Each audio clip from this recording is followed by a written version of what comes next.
Welcome to the Present Fathers Podcast. This is the show that focuses on climbing the mountain of fatherhood together. We believe that dads matter, and that's why this podcast is for you. So gear up, dads, and get ready. It's time to start climbing. Hello, ladies and gentlemen. Welcome to the Present Fathers Podcast. I'm George, and I'm joined with the typical crew here tonight of Brandon, Justin, and Dustin. And tonight we have a very special guest, Mason Sawyer. We're going to get into his story. I will preface with saying that this episode will be pretty emotionally heavy. So fair warning, if you're not really in a mood to kind of work through some very real and challenging history, you've been warned. But Mason, we are very appreciative of you taking the time. This is your second podcast of the day coming on as a guest, so you're doing overtime. And I think I kind of speak for all of us here when we say that when we heard about your story and, the impact that you've been able to make with your experience and taking your own podcast forward and touching lives that way is very impressive and inspiring. And we're thankful to kind of have this time with you tonight. I'll just very briefly summarize, kind of your story at a very high level, and then we'll turn it over and just let you kind of walk us through. But, Mason, I won't go into the details of the accident and everything, but he runs a podcast now called the 1090 Podcast. It's spelled out 10 and then NINETY podcast. And their website is the1090.com. Highly recommend you go and check them out, subscribe to it. I think you guys have a newsletter. You're on Spotify. You're basically on all the major platforms. So I've already listened to about 7 episodes. Really good stuff. Yeah. And without further ado, we'll just turn it over to you, Mason. If introduce yourself and just give us your story, and then we'll go from there.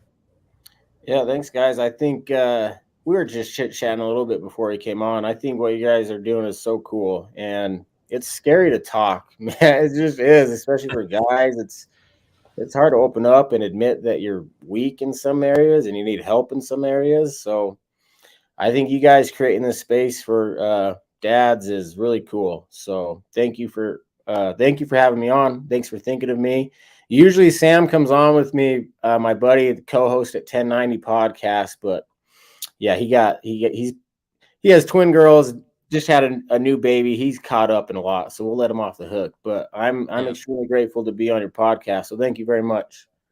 We appreciate it. Glad to have you, man. Of course, we're sorry Sam can't join, but I think we all understand, of course. Yeah. You guys will just have to come back again, in the near future. Yeah, I won't argue with you, man.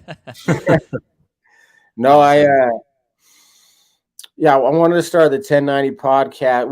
We call it the 1090 Podcast because there's a quote.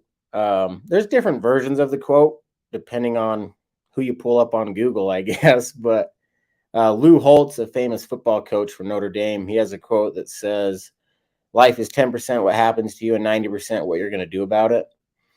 And that's just that's a quote that I've taken to heart since the traumatic event I've been in. Right. And trauma sucks. It's a shitty thing. It's kind of but it is a gift. Trauma is a gift. It's like a crappy gift that you get from your aunt. It's like when your aunt gives you a calendar. What am I going to do with this? But it's still a gift. And what I've learned is if you face it head on, like as bad as it is, there's so many valuable things you can get from it. So many opportunities it can give you to help other people. Absolutely. And that's what I've been trying to do with it. Yeah. So I love that you guys took that quote and ran with it. And it right away, I think it's not very hard for people to figure out why that makes a lot of sense for the podcast that you and Sam both run. Hopefully we can have Sam back in the future and hear his story as well. But I think I speak for all of us here when we have a great deal of respect for your guys' willingness to be very open about your experiences and challenges. And I agree, there's not enough of that out there today, right? There's lots of negativity. There's lots of, all the bad things sell on the news, right? But there's not a lot of people getting out there and being real and transparent and, genuinely trying to help people with their experiences to collectively kind of just improve. So Yeah. Yeah. Yeah. There was a couple podcasts that we did on our podcast with Sam. We interviewed this guy named Brad, and he had a cool quote. Brad he wrote a book. He lost his brother to a drug overdose. But Brad had a cool quote in his book called Ride in Paradise. And he said, everyone knows that, if you have a light or a gift or a talent or a skill, like let your light shine, like share that with other people to improve the world. And he said, so we all have a light that we need to let shine, but we also have darkness too, Right. that we've got to talk about. And no one talks about that part. Right. And that's kind of what we're doing. That's part of the reason we started a podcast is let's talk about some of the darkness we have too.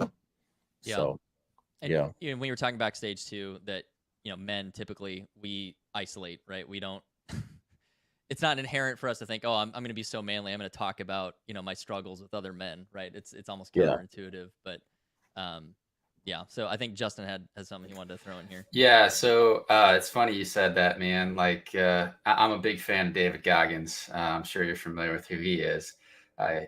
He has a phrase that he says, embrace the suck, but go into the darkness. And that's where a lot of people find who they truly are, is in the darkness. And I just want to say I appreciate you, man. I know you're about to go through the storm, as you call it, with your story. But I just wanted to say I appreciate that you're willing to share that side of the darkness and the things that you've been through, man. So I just personally wanted to say thank you. No, thank you. Talking, and I'm not trying to be dramatic. Talking it saved my life, maybe, or at least greatly improved it. Yeah. And one of the things I've learned about talking about some really heavy stuff that you need to talk about is it's a form of acceptance. That's you beginning to accept what has happened to you. If you never talk about it, man, you're just running away from it. And just real quick before I tell you about the night of the accident, but when I was making my podcast with Sam, we wanted to have an intro, and we're new to this thing. We have no idea what we're doing. Like we've never podcasting. Like we're just beginners. Yeah. But I have this idea. I'm like, well, I want the intro to tell them about what happened to my family. So on July 25th, 2021, I lost my wife, Kortni, my son, Riggins, my daughter, Frankie, my brother, Race, and my nephew, Ryder, in a car accident. And I wanted to create some type of intro in my podcast. So if someone tuned into episode 20, they'd understand where I was coming from. And so I was in my basement alone with this microphone, and out loud, I just said it over and over and over again. I'm Mason Sawyer. On July 25th, 2021, I lost my wife. And I kept saying it over and over again because I'd cry or I'd mess up or I'd be too energetic or I'd not have enough energy. And I said it out loud over and over and over again, crying and crying. No one was even there, guys. No one heard me. No one even heard it. But just saying it out loud, it helped me. It just made me feel a little better. I can't really explain to you why, but it did. Just talking about it helps, man. So yeah, I'm honored to be on here, and I'll answer whatever question you got, man. I'm on a mission to help people. So yeah, that's awesome. Where I'm at right now. All right. Well, if you don't mind, if you can kind of take us back, so it's only been almost just a year and a half, a little bit. Yeah, like 18 months. So we're talking very recent. And you already get the high notes, but man, I listened to your episode, and I was sitting here at my desk working and kind of listening in my earbuds, and I had to stop working. So yeah, and can you take us back and start explaining what really happened and everything? Yeah, I met my wife Kortni when I was 15 in high school, and I loved basketball growing up, man. So I never planned on having a girlfriend because I just wanted to play ball. But I met this girl, Kortni, and we started hanging out, and I just kind of kept falling for her. And then Kortni and I, we won the award in high school, most likely to marry your high school sweetheart. We just kind of had a special thing from the get-go. I get a scholarship to go play basketball at this school in Southern Utah called Dixie State. It's now called Utah Tech, but so I was playing basketball at Dixie State. Kortni got into the nursing program at Dixie State. So she was going to nursing school. I was playing basketball. We got married. My senior year playing basketball at Dixie State, we get pregnant with our first kid.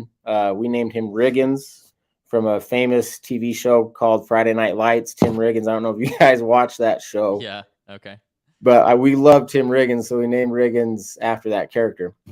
I graduate from Dixie State, and my old high school basketball coach calls me. He's like, "Hey, Mace, you got a degree in psychology, right?" I'm like, "Yeah, just graduated." And he's like, "Hey, our psychology teacher just left. Why don't you come interview for the teaching job?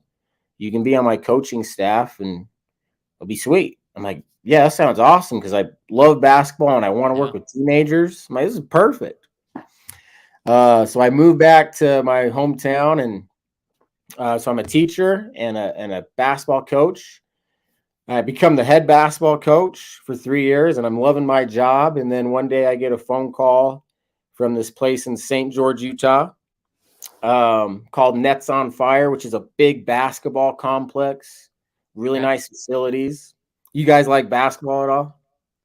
I played growing up. Yeah. Justin's like raising his hand over there. Oh yeah, go Magic, baby! I love my Magic. Okay, yeah. Tracy McGrady, I love me a little T-Mac, Dustin. Oh, T-Mac was the man. Absolutely. Yep. I'm a Shaq guy. Hey, hold on. I'm gonna go farther back. Penny Hardaway. Ooh, Penny. Yeah, give me some Penny. That's pretty Hardaway. Yep, absolutely. Yep. Penny and Shaq duo. Yeah, that was tough. Yeah. Who's your team, Mason? Yeah, I was a Steve Nash fan. I mean, I love Michael Jordan. Here's my MJ wall with my sneakers. Oh, wow. What? Oh, that's awesome. Yeah. That's amazing. I'm a big MJ fan, but I love Steve Nash. So I was a Suns fan for a while, but I'm from Utah, and I just went back to the Jazz. So I'm just a Jazz fan. I was about to say, Nice. you got to be like, so Karl Yeah. Malone and everything. And, Yeah. Mike Conley's awesome. It's fun to watch. Oh, yeah.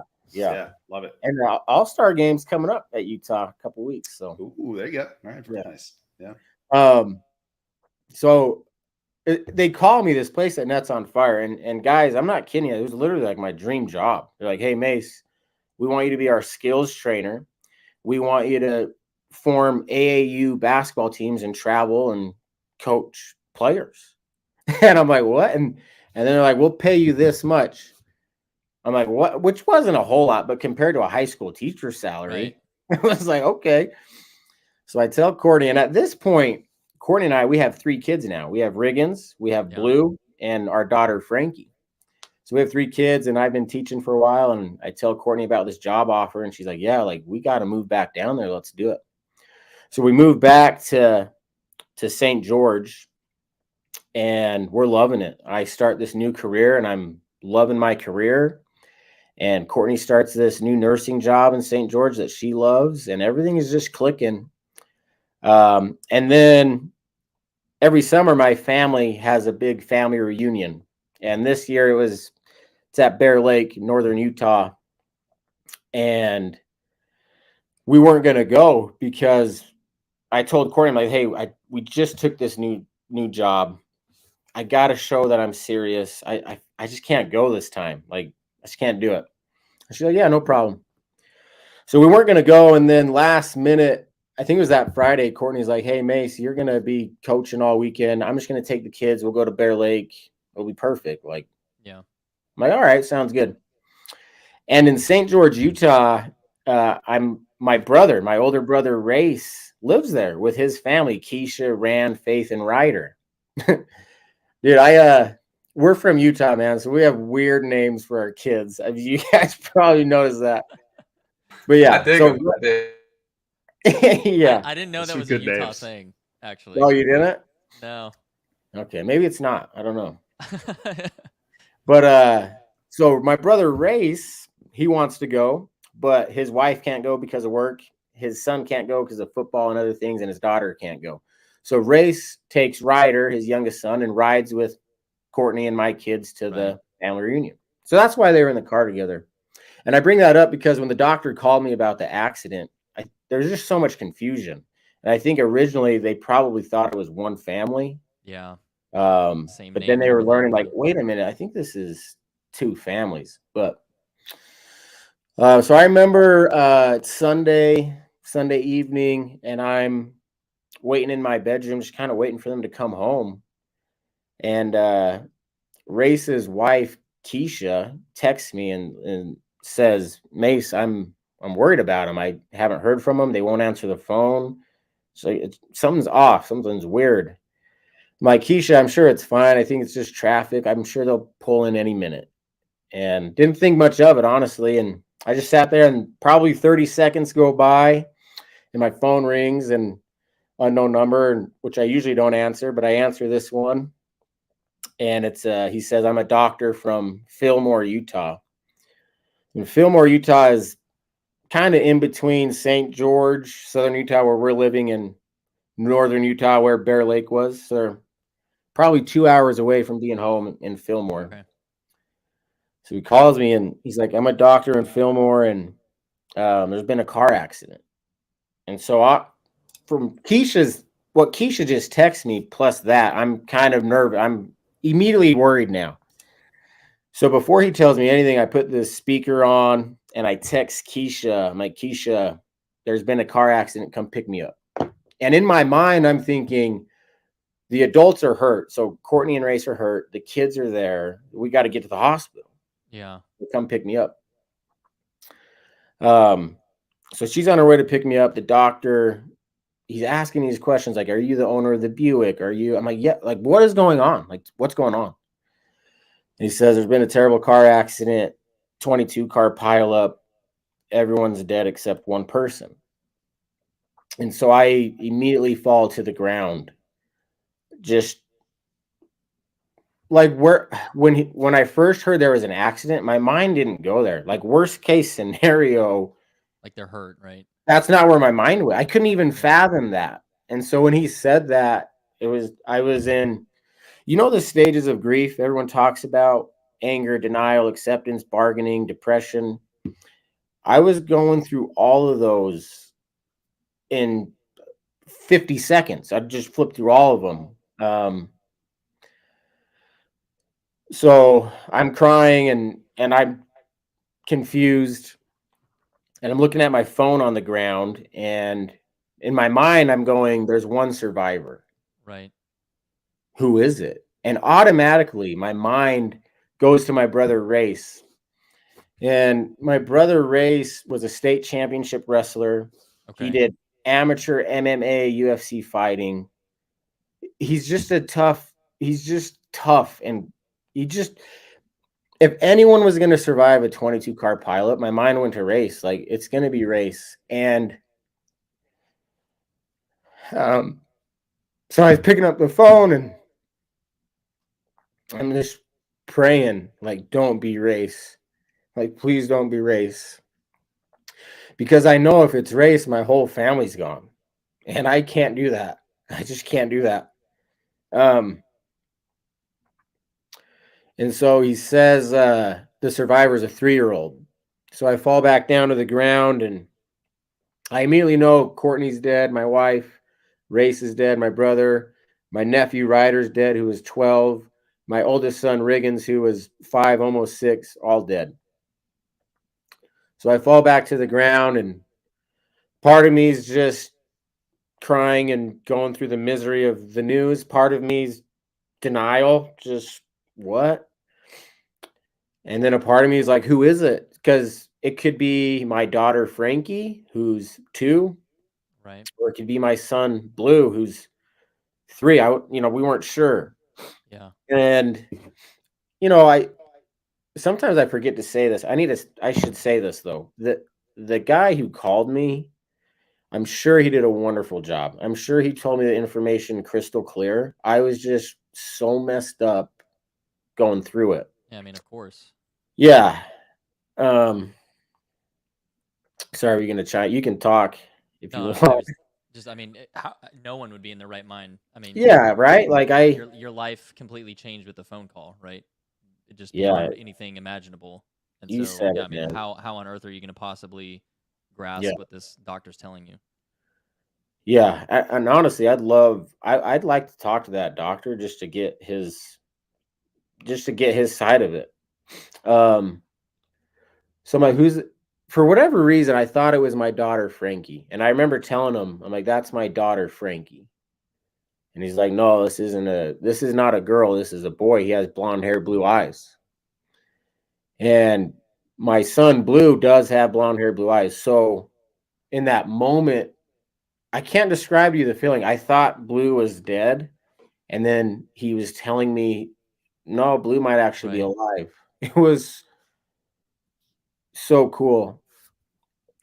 And then what that meant was my daughter Frankie was now dead, and that crossover really messed me up bad. And I don't really know why, but the moment of, oh, it's actually Blue, and then, oh, it's just like, it messed me up. I'm still messed up. So then the doctor tells me that he's okay, he's conscious, he's alive, he's okay. We're life flighting him to the University of Utah, which is a 4-hour drive from where I'm at. Yeah. And I'm freaking out because, well, if you just told me 5 people are dead from this car accident and you're life flighting the survivor, I don't feel good about it. Is he missing limbs? Is he going to Right. make it? I know in my mind, like, Mason, they're lying to you. Like, he's not, they don't life flight people who are okay. He's not okay. Yeah. Keisha is driving to my house. And so the doctor says, I need to get a hold of Keisha Sawyer. And I say, Keisha's on her way over here. I can tell her. But I'm not going to tell her unless you know for sure everyone else is dead. Because there's a lot of confusion on the phone. Right. Yeah. And I mean, you don't want to be the one to tell her. Yeah. Yeah. Exactly, George. So I'm like, I'm not telling her. I don't want to have a confusing conversation like me and you just had. It's what I'm getting at. Yeah. You don't want to compound it. Right. Yeah. So he's like, yeah, everyone else is dead. I'm like, okay, I'll tell her. And Kortni and I, as I took on this new job at Nets on Fire, we're living in an apartment. We bought a house, but we can't move into the house until August because the housing market at the time is weird. So we're in this tiny apartment, and Keisha knows where our apartment complex is because Ryder would babysit our kids and stuff, but she didn't know the specific apartment. So in my mind, it's really weird because I'd just be crying and be in denial. And then this survivor guy he'd take over for a little bit. He's like, Mace, you got to get to the main road so Keisha can see you because she doesn't know how to get to you. So that guy would take over and I'd stand up and I'd walk, 50, 60 feet, and I'd just collapse in tears again and start slapping the pavement. I eventually make it out to the main road and I see Keisha's car and I flag her down. I hop in the back seat of the car and we're in the middle of the road.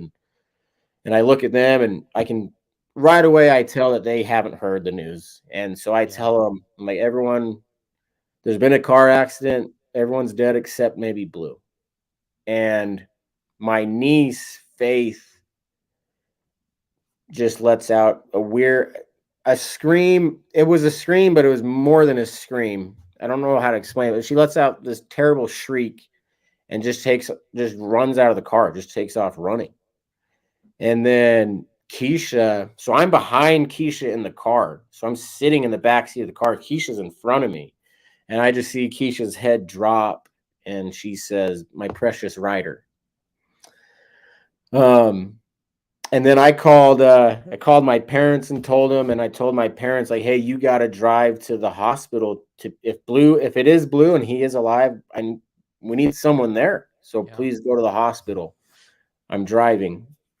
Can I, real quick too, I think when I was listening to your episode on your podcast, telling that part, you had said that up to that point, you didn't even realize that Ryder was in the car, right? Yeah. So at that point, then you knew. I'm glad you brought that up because it's just, I tell my story all the time and some parts I leave out, some parts I don't. I don't know why. But you're right. I did not think Ryder was in the car. And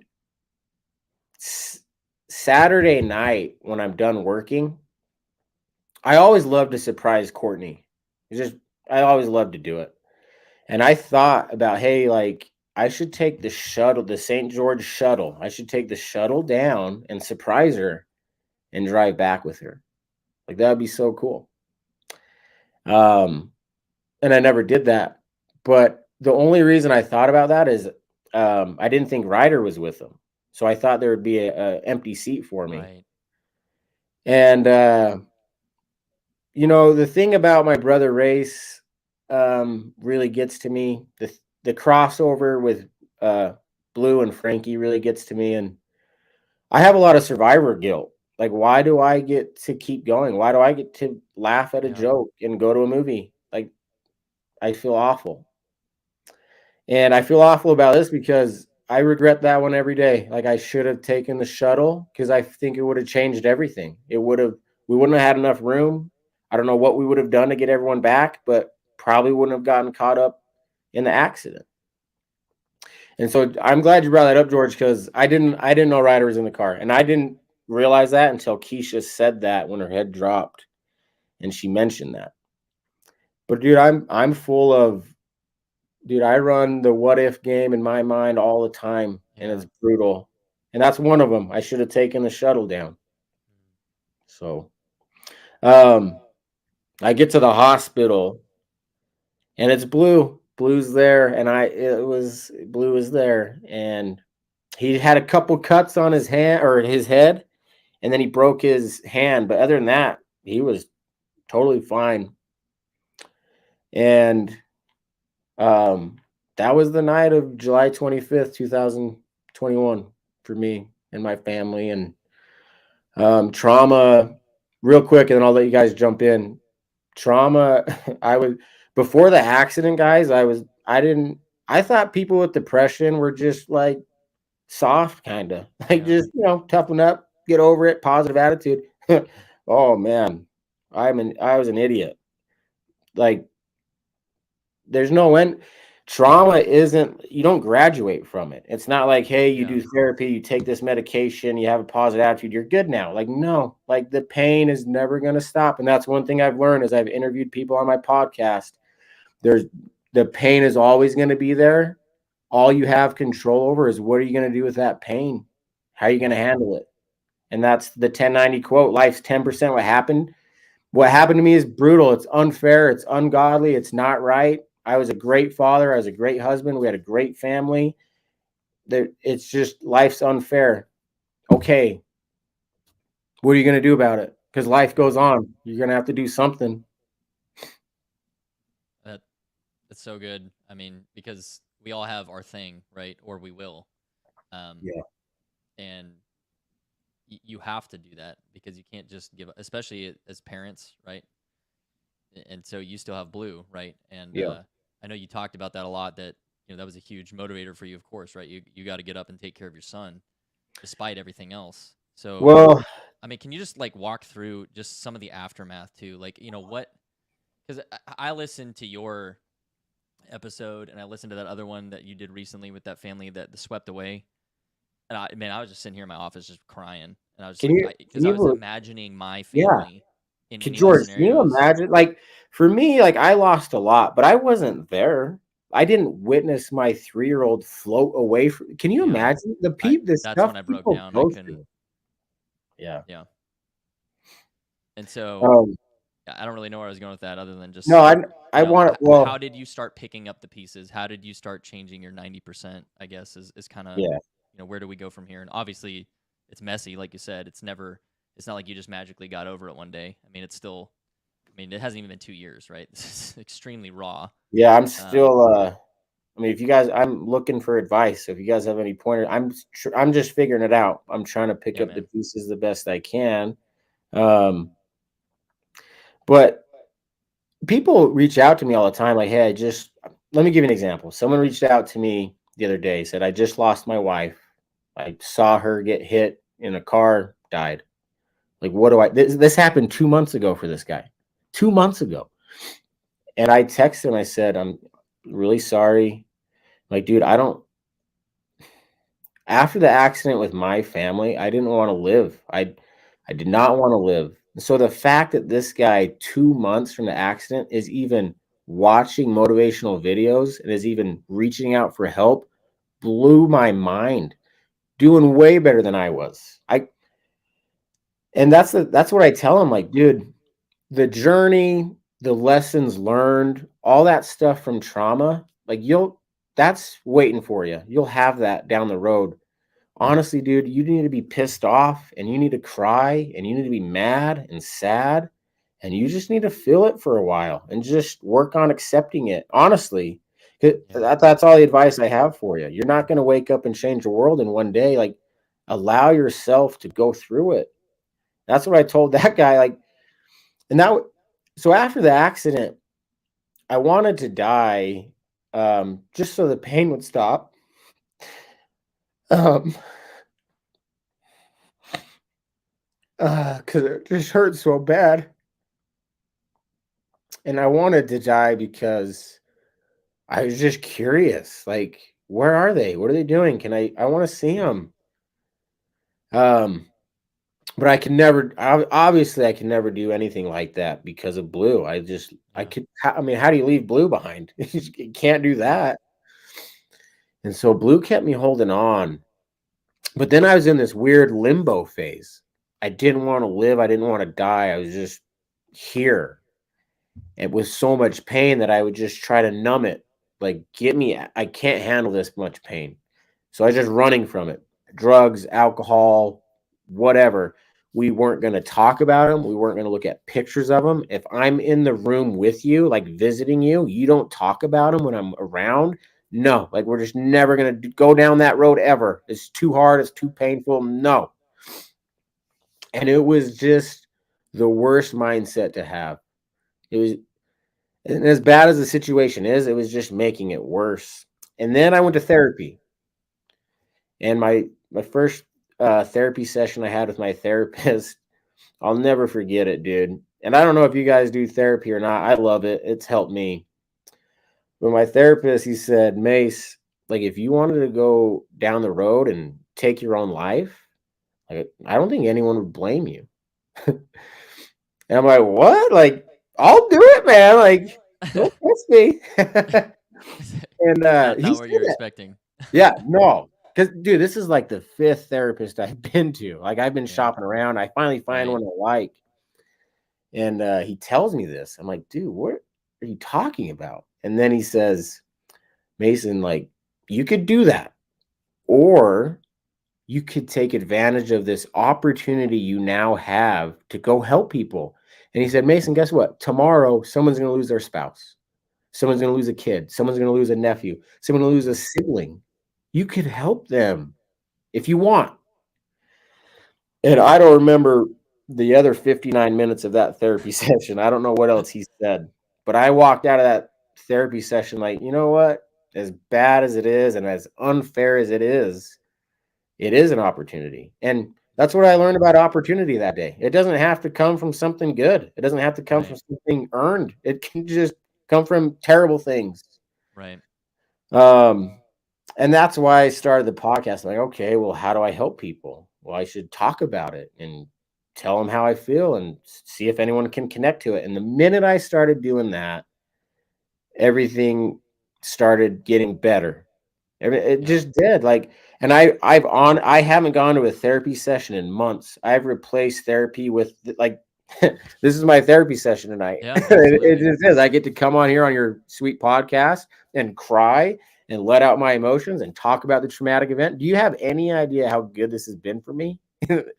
So, like, if you guys don't like it and your listeners don't like it, I'm sorry, but it's been great for me.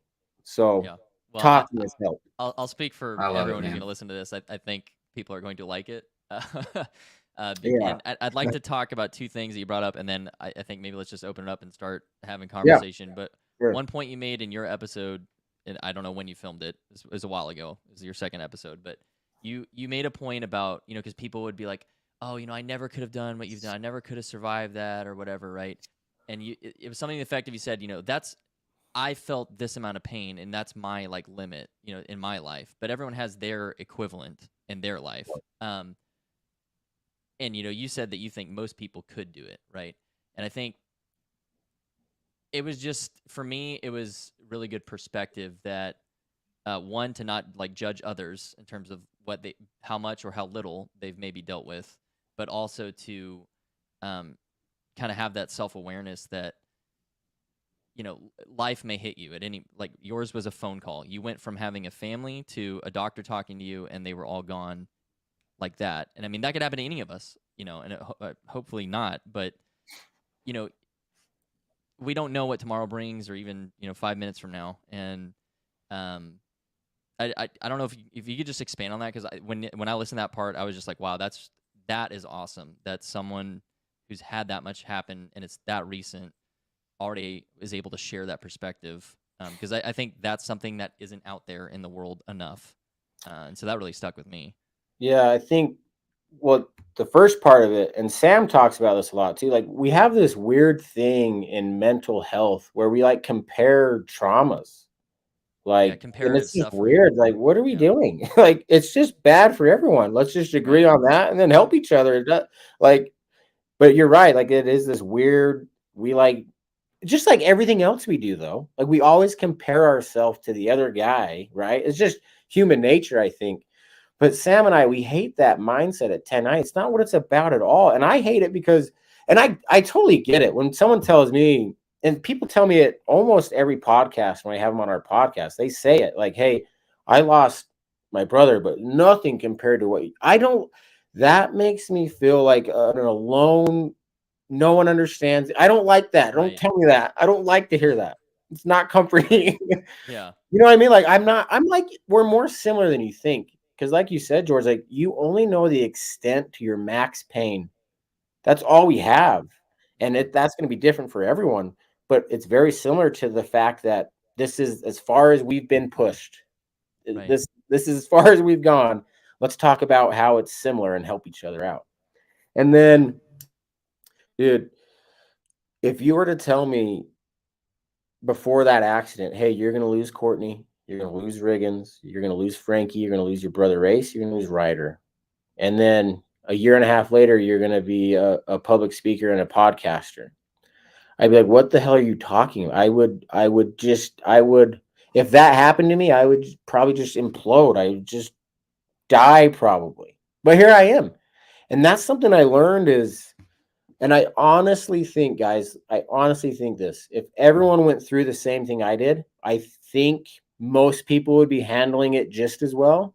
I think some people might be handling it maybe a little worse, maybe a little better. I don't know how you even measure that, but just for the idea of it, I honestly think that's how it is, because that's how I thought. There's no way I could go through something like that. But that's life. Yeah. And when life gets hard, you can do it, dude. Whatever it is you're going through, you can get through it. You can.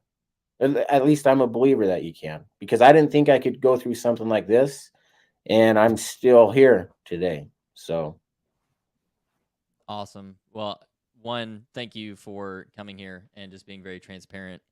And of course, we're all sorry that this happened to you, but I respect you very much for, using it for good. Like your therapist challenged you, and you give perspective, right? So I think when I was listening to this and I was thinking about everything that you and Sam have both shared in your podcast, I've heard it said that like experience is the greatest teacher, but I disagree. I think it's perspective that you gain from said experience, because if you have that experience and do nothing with it, it's worthless, right? But yeah, I love that. I'm able to gain, like I'm able to piggyback off of what you went through.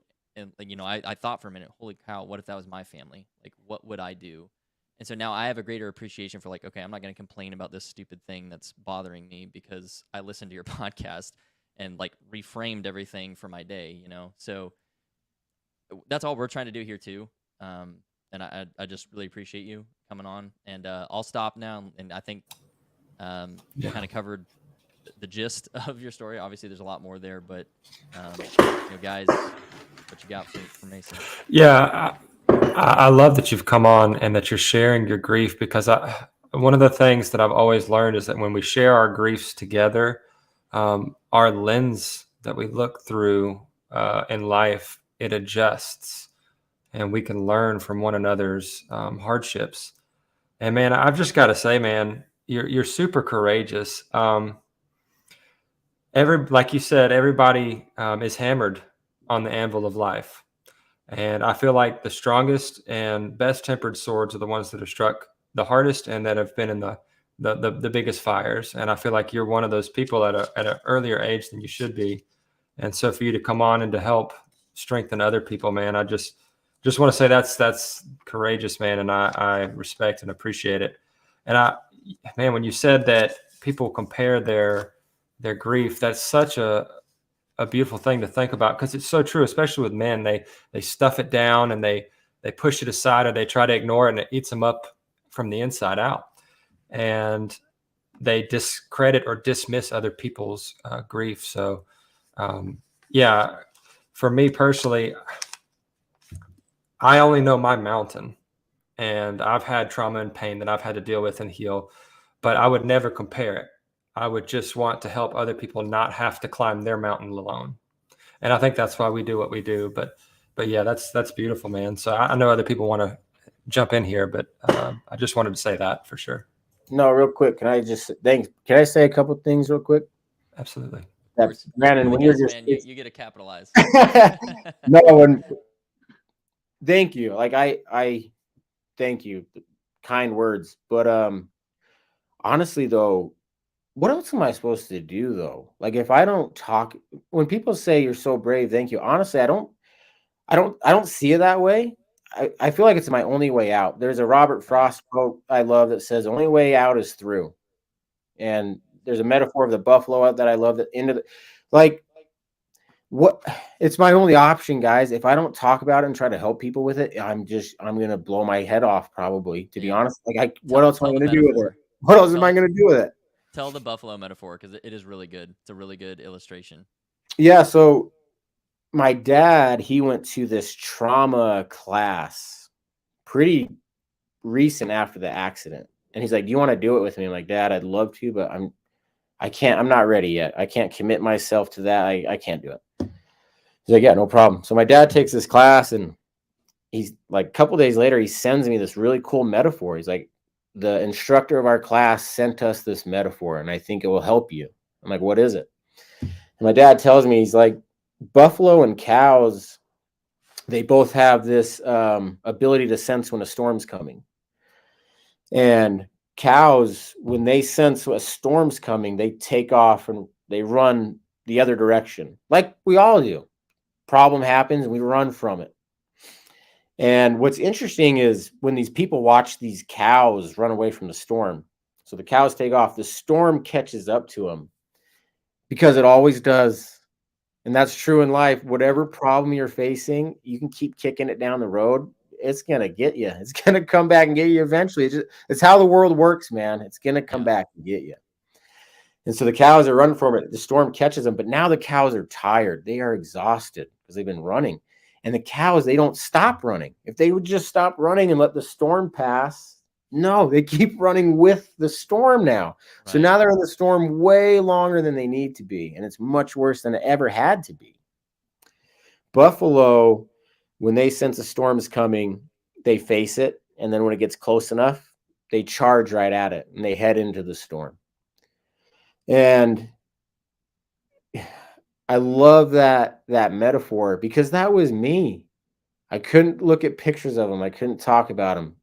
Drugs, alcohol, anything to numb the pain. Get me, dude. I used to take sleeping pills at like 3 o'clock in the afternoon. Like, I'm calling it a day. I'm done. Just running from it. Yeah. And being a buffalo, this is what I've learned. You head into the storm. The storm's going to pass over you much quicker. But guys, in a real sense, I'm always going to be in this storm. There's no getting out of this one. Yeah. This is what I learned, though. This is what I learned. If you run into this storm, you get the good parts of trauma. You get the gift that trauma has to offer you. And like I said earlier, and I don't know if I said it on this podcast or the one earlier, but trauma is a crappy gift. It's not a good gift you want, but it's a gift nonetheless. And if you run from it, if you're a cow, you're never going to get those parts of it. You're not. And the cows run from the storm, and they don't get the rain, and they don't get the fresh grass, and they don't get everything the storm provides. And same thing with you and your obstacles and your trauma in life. If you choose to run from it, it will catch up to you. You will be caught in it. It will be much worse. And here's the last thing I'll say about the buffalo. Having the mindset of a buffalo heading into the storm is terrifying. The first few steps as they're looking at that thing, it's brutal. That's why it's easier to run away. It feels good at first to run away. And honestly, guys, if it's a small enough storm, you might be able to outrun it. But if you outrun small storms your whole life, how are you going to handle a big one? Right. You can't do it. But this is the last thing I'll say. Buffalo, and I love this. They head into the storm. That doesn't mean life's going to work out for you. It could still go bad. You could still lose the game, lose the girl, lose the job, whatever. Yep. That could happen. That's why it's terrifying. But you might win. If Right. you run from the storm, guaranteed 100% never going to work out for you ever. That's good, man. Thanks for taking a minute and going through that. No, I think, can talk buffalo. Dude, I got a big it's so buffalo good, man. tattoo I on my heard it, I was like, calf. that's so cool. Like, we should rename the podcast to like the Buffalo. I Cast or know, something. right? Buffaloes. That's good. All right, I think Oh, Justin had something he's been itching. Man, to I get in am here. so glad you went into the buffalo because I was struggling to keep together there for a minute, man. Because I feel for you, brother. Like, I don't know, man. I feel for you. That's all I can say. I can't appreciate what you've been through, but I can appreciate you. But like, I just know I don't know how I would deal with it either. Like, I already struggle with some depressions. It's not something I really open up a lot about, but like, there's times where I walk into a room and I feel empty or I feel alone, even though there's people around me. So I can't even imagine what it feels like knowing that my son wasn't here anymore, because he's probably one of the things that makes me feel, because I'm numb a lot in my life, and I have been. So I can't even imagine what you're going through, man. Like, But one of my favorite quotes comes from one of my favorite people. He's called the Gypsy King. I'm sure you're familiar with him. His name's Tyson Fury. He almost killed himself a few years ago. He quit boxing for a little while because of it, even though he's the absolute best heavyweight that's probably ever lived. He had a recent interview. It was him, Mike Tyson, and another podcaster. And he was asking him about his thoughts on life and grief and depression and how he dealt with it. And one of the things that he said that has stuck with me ever since, and it's one of my favorite like videos I've seen. He says, nothing really is ours anyway in life. We only borrow it. And until we die, then it just goes. It's gone. The only thing we truly ever own in this life are moments in time. And he says, right now is my moment in time. But that can go just like that. And I'm sure you can appreciate that more than anybody, obviously. But I think that's not something a lot of people think on. And I think if they did, they would show more gratitude for the things they have, because life's not great all the time. It can be up and down. It's ebb and flows. But yeah, I have to say, man, like you hit the nail on the head. It's the storm, especially for you, is probably never going to clear. But there's good news that I think you're really going to change some lives, man. I truly believe it. You have something very powerful, and I think people will feel for you the way I feel for you. I already feel like close to you because of what you're going through. And I have to say that you may be in a storm, but there's always going to be sunshine that will come through. Yeah. No, thanks, Justin. Can I say a couple things, Justin? And it goes back to like, we all have a light, but we all have darkness too. And it goes for everyone. And I love that. I love that quote about Tyson Fury. I think I shared that clip on our 1090 post. He has the accent though, so it's like a little cooler. But like, no, I think everyone has something to say, or everyone has something they need to say, and they haven't said it yet. And I love stoicism. I love the tough man, show no emotion, like you can't get to me attitude. I love it. I used to teach that to my basketball players. Like, hey, you miss a shot, you turn the ball over. Don't show emotion. Don't show the enemy or your opponent that you're frustrated. Like, that's weak. Like, we don't do that. Don't slap the bench when you come out of the game. Don't act frustrated. That's weakness. Yep. And that's stoicism. But I think stoicism is one of the most misunderstood things. To me, stoicism isn't about not being emotional. It's about controlling your emotions and using them for good, not letting your emotions control you. And that's kind of how I see it. And I think, Marcus Aurelius and the stoicism stuff, that was 2,000 years ago. I mean, it was a different world back then. When they were talking stoicism, the vibe I get anyway is they meant like when you're at war or when it's your opponent or when someone's trying to get to you or break you down, be stoic. You don't get to me. I'm not going to let you in here. I'm mentally tough. Yeah. But when the war is over, when the game's over, and you go home to your loved ones, to the people you love, yeah, you cry and you laugh and you show emotion. You need to, you have to, or go to therapy or talk to a friend, something. You got to tell someone your issues. It's great to be stoic, but not all the time. You got to let those emotions out. You got to let your anger have a day in the sun. Let it have its moment, or it's going to eat you away. It's okay to be angry. Part of the reason I started a podcast is I was angry. I was pissed off.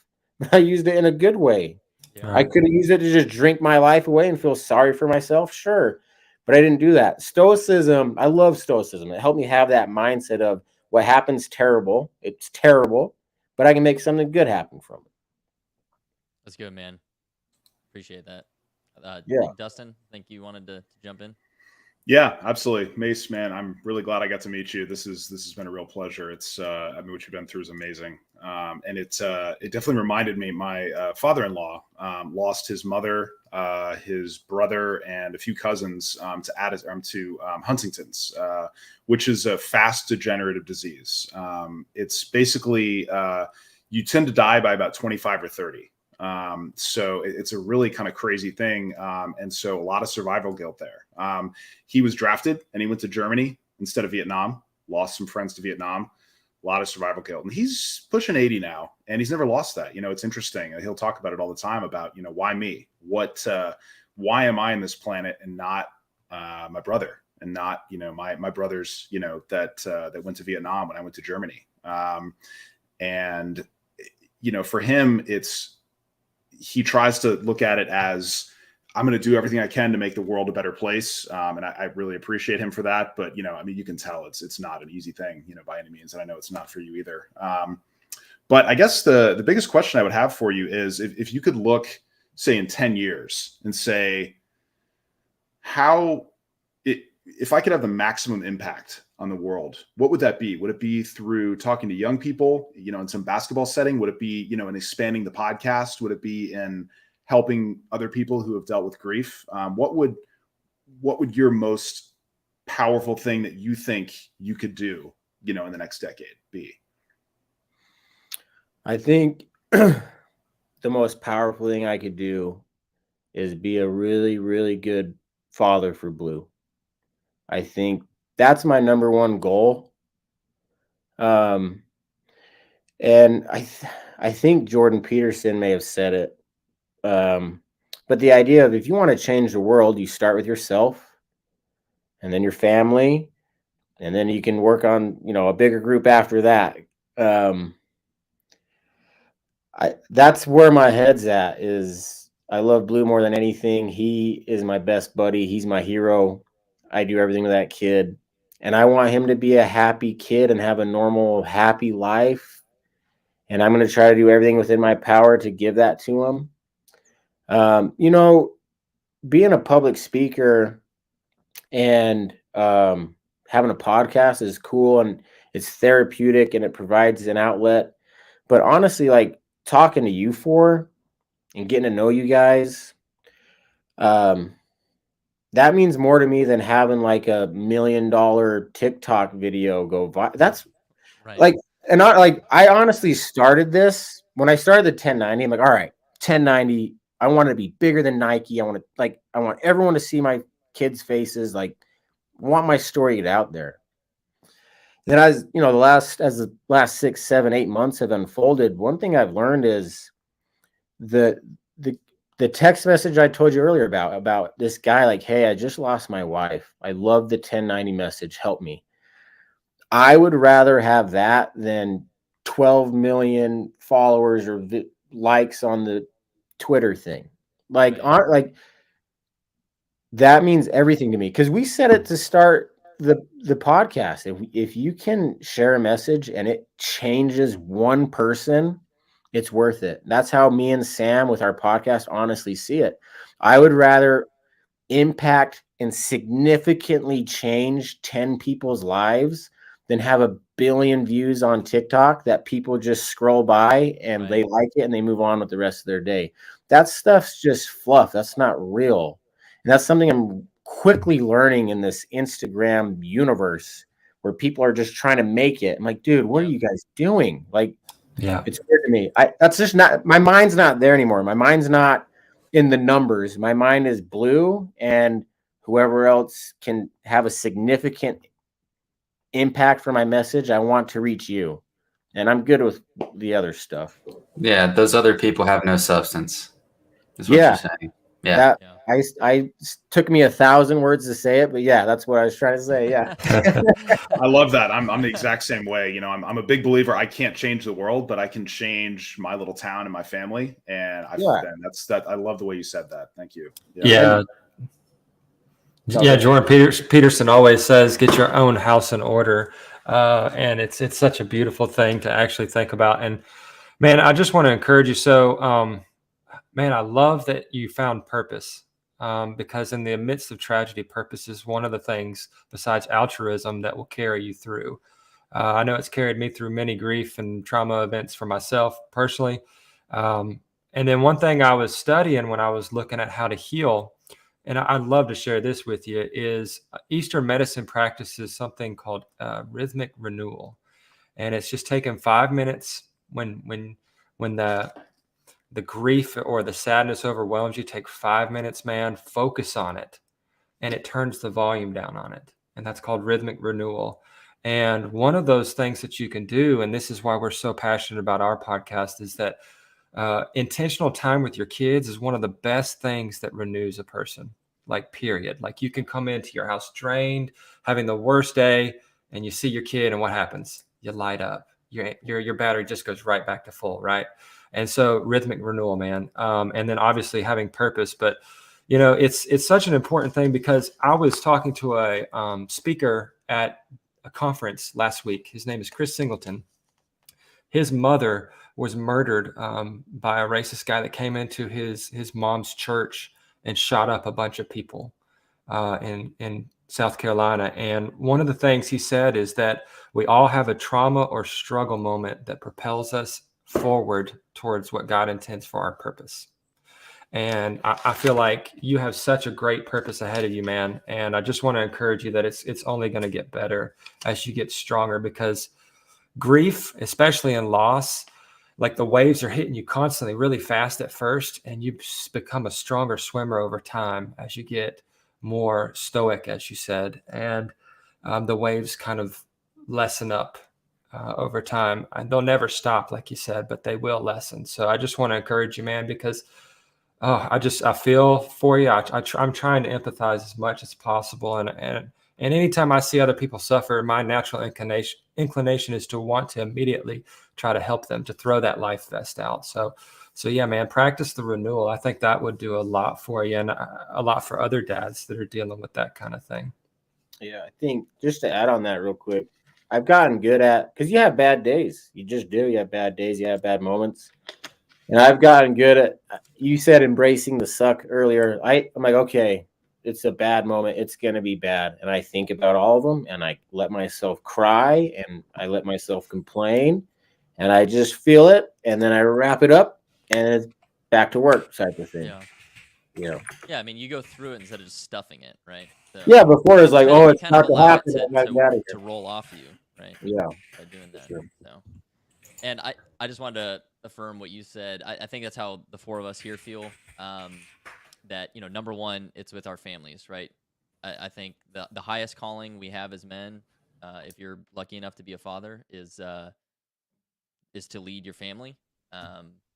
And whatever other thing you may do in the world is essentially not really that valuable if you haven't done it with your family first. So I love that you said that first. And that Jordan Peterson quote is good. Brandon's a huge fan. I think all of us are big fans of old JP. But yeah, you gotta start inward first, and then from there you can kind of start expanding outward as you get your house in order. But that's awesome, man. Yeah, and I actually touch on something you and Brandon both said, Mason. I think grief and that storm, so to speak, or embracing the suck teaches you one valuable thing that's beautiful.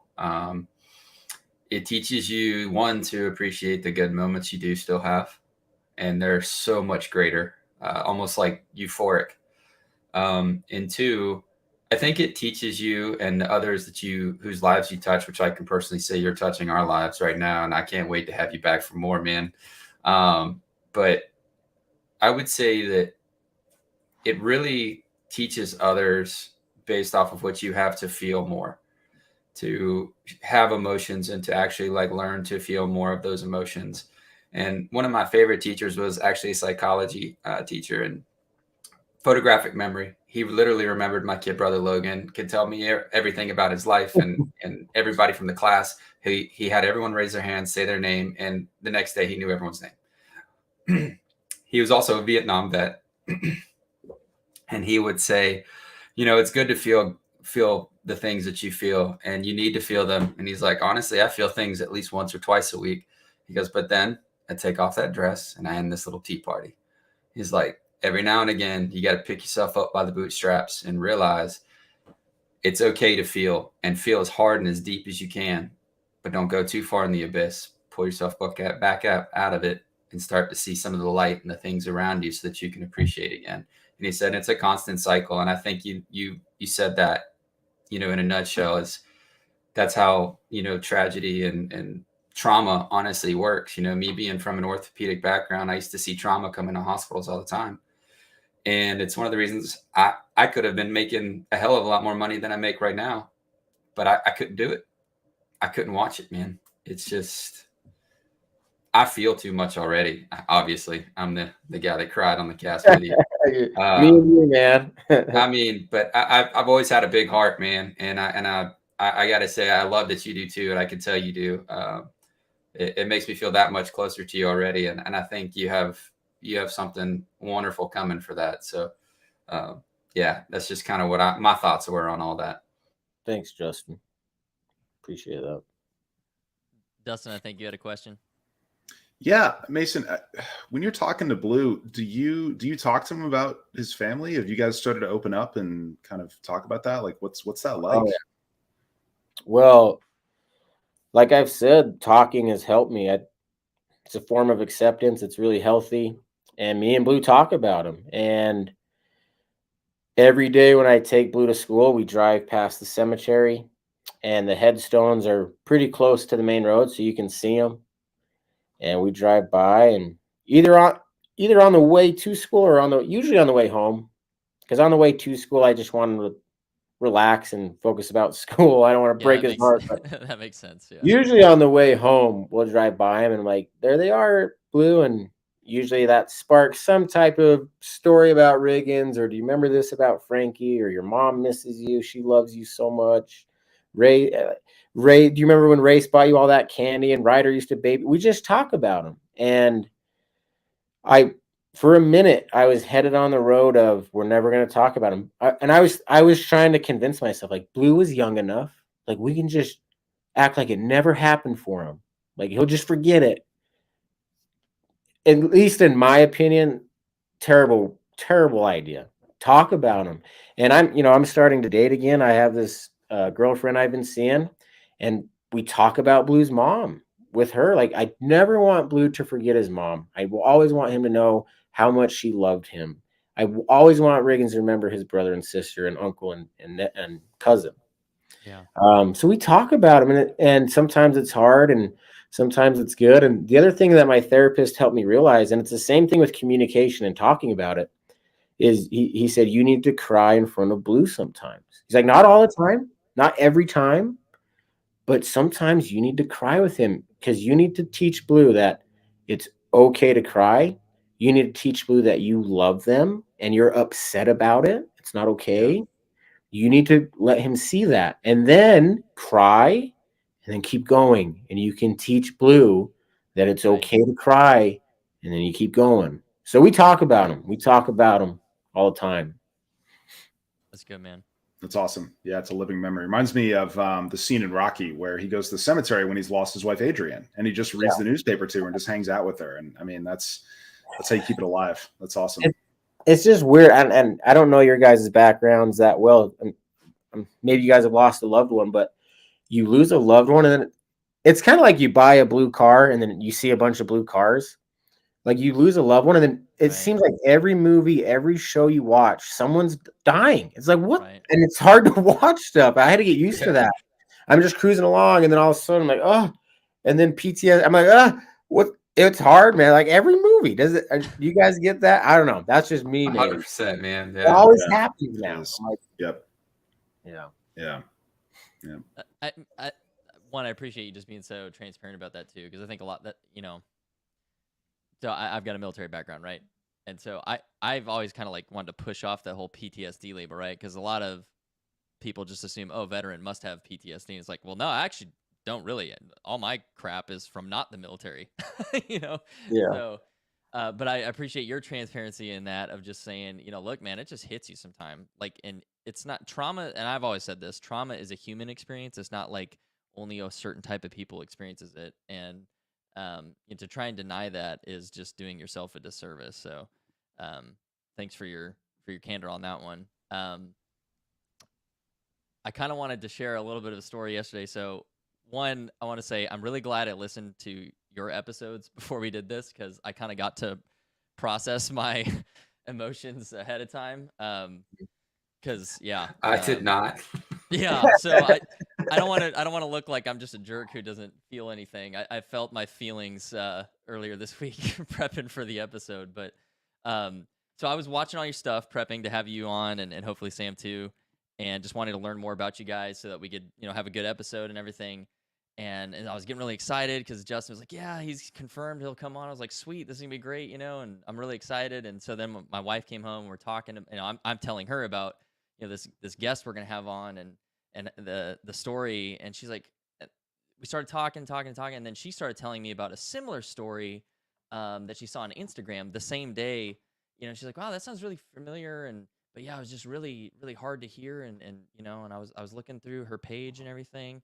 Well, it turns out she was looking at your sister-in-law, and it was the same day that you had confirmed you're coming here, and I had watched all your episodes. And it's like, wow, that's fate, man. I don't know if that's like divine intervention or something, but we kind of finally put two and two together. But so it was interesting because I was telling it from your perspective, having watched your stuff, and then she was telling it from her perspective, and I was just like, wow, that's so. I mean, just in my own household, right? Both of us now have gone through and felt just the raw emotion and then gaining that perspective, and it was all on the same day just by happenstance. That's so I guess weird. That's so weird. I just wanted you to hear that because it was just like I couldn't believe when she finally showed me and we were like putting the pieces together. I was like, there's no way. Like, what are the odds that you just happened to decide to come on our podcast? And I was like, okay, I gotta listen to his episodes. And then it was just wild. So I figured you'd get a kick out of that. But yeah, that was I'll have to tell you've at least helped two people already. So it was wild when he told me that. I was like, there's no freaking way, man. Yeah, I'll have to tell Keisha that. That's crazy. Funny story. Excuse me, choked on my water here, but I think I want to bring it back up to the 1090 if you can. Yeah. Excuse me. How moving forward now, what is like your thought process to make it kind of a daily mantra or just way to kind of keep going, and how can we adapt that, just whoever, how can we take the 1090, kind of make it a daily routine, discipline, whatever, however you want to categorize it? Some days aren't good for me. Some days I am more like a cow. than a buffalo, if I'm being completely honest with you. It goes back to like the stages of grief. It's never complete. And that's true for acceptance. That's one of them. I've accepted it, but not every day. Some days I wake up, you have to accept it every day. It's not like I accepted it a month ago and so I'm good for the rest. Like, no, like I have to wake up, at least right now. Maybe as it unfolds and I go longer down the road, but at least right now, I have to accept it. And if I can accept it, then I can shift my mind into, okay, what can I control? What's within my power? What good can I do? What can I do for Blue? How can I relate and help other people? Those are my good days. But I have a lot of days where I don't do good. And then people hit me up like, I need help. I'm like, dude, so do I. Like, help me. Like, I don't know what I'm doing. And I want to be very clear. Like, I'm struggling and I don't have a whole lot of answers for people. I really don't. I don't have like a get rich scheme for trauma. I think you're screwed. You're going to be in it the rest of your life, dude. I think maybe that's the only thing you have secret, control right, over is what there you're going is to no, do. Dude, I love your gallows sense of humor. That's funny. Yeah. But I just you feel did bad. well in the military. Yeah, I just feel bad because I'm like, dude, I'm sorry for your loss. Life's brutal. That's my message. Is keep going. What's your other option? You don't really have the other option is really not good at all. No one wants that other option. So you got to keep going and you got to find a way to make the pain useful. Try to do something good with it. But the 1090 thing, and me and Sam say this all the time. Some days it feels like it's 90-10. Some days life feels like it's 90% out of your control. And here's a little window of what you can do. And it feels really bad.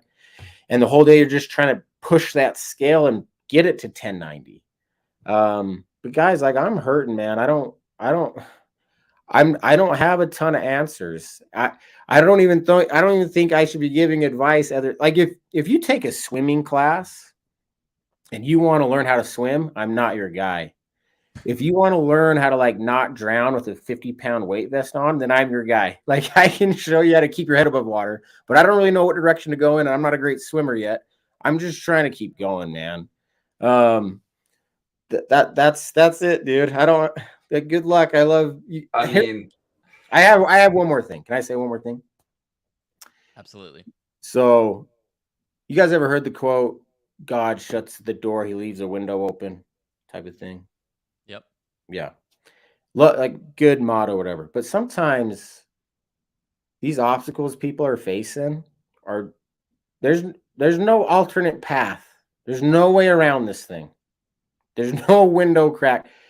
This is what you have to face. And it goes back to the Buffalo or the Robert Frost quote, however you want to say it. The only way out is through.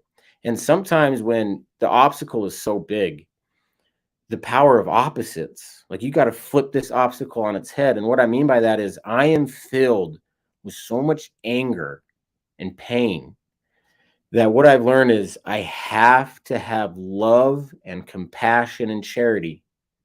It's the only way I can beat those emotions. It's the only way out. And that's something that I learned from my wife, Kortni, is love and charity and service for other people. That's the only way to handle this amount of pain and misery, I think, and agony is do the opposite.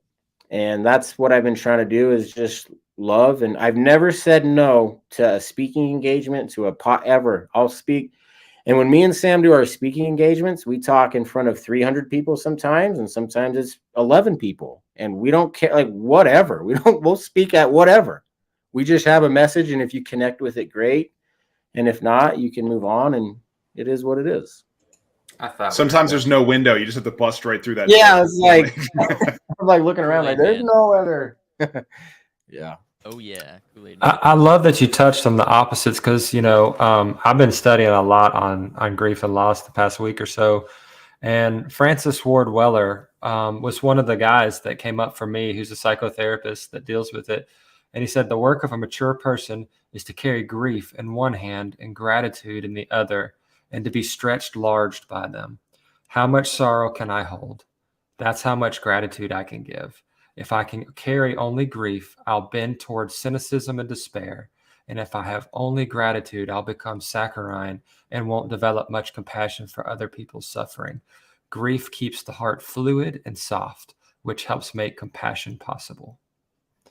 And to me, I thought I had to think on that a lot because he's a lot like C.S. Lewis. He's very deep, but man, it's such a beautiful thing. Like you're talking about the opposites. You have to balance. You have to find a balance in them. And man, I'm so glad that you're finding that with your family, your support, and your love. So, well, I'm not quoting anybody. This is just my thoughts, but you made me think something, Mason. I don't know why this sentence came into my head. But when you were talking about, this is a lifelong journey, for some reason, I just thought the road of memories is too long when you can't forget. And I feel like that emphasizes how you feel, because no matter how good things are or how bad they are, you're never going to forget. And I think that's a good and a bad thing. It's a double-sided sword, because especially with, like you said, you drive by with your son, I think you're keeping their legacy alive. You're keeping their memories, and you're celebrating who they were in life. But you're also getting to share the downside of that as to who they are in death with your son. And I think that's hard, because either way you don't forget. So I got to stop for a sec before I get a little worked up. Well, let me cut in here. I'll let you off the hook. And that's one thing I learned about. That's another thing about heading into the storm and me and Sam, we argue about this all the time on our podcast. But to me, pain and joy, it is the same thing. It is intertwined. And one reason I believe that is from my experience. When I stopped running from it and I turned and I faced it, it hurt. I mean, heading into the storm is not easy. It was terrifying. It hurts. Not fun. Not good. But I went into the storm and it got a lot better. And one thing I learned is when I face it, it hurts so bad and the pain is extreme. But that's where the love is too. Yeah. That's where the memories are. That's where the good times are. And if I run from the pain, I run from the good stuff too. I run from the love. Yeah. And so if I want to still love them, which obviously I do, I got to embrace the pain, because that's where they're at. The love I had for them has turned to pain, and that's where I'm going to feel them. So if I run from the pain, I'm running from them, and I don't want to run from them. That is such a beautiful comparison, or I don't know if comparison is the right word, but just way to kind of sum that up. Really good.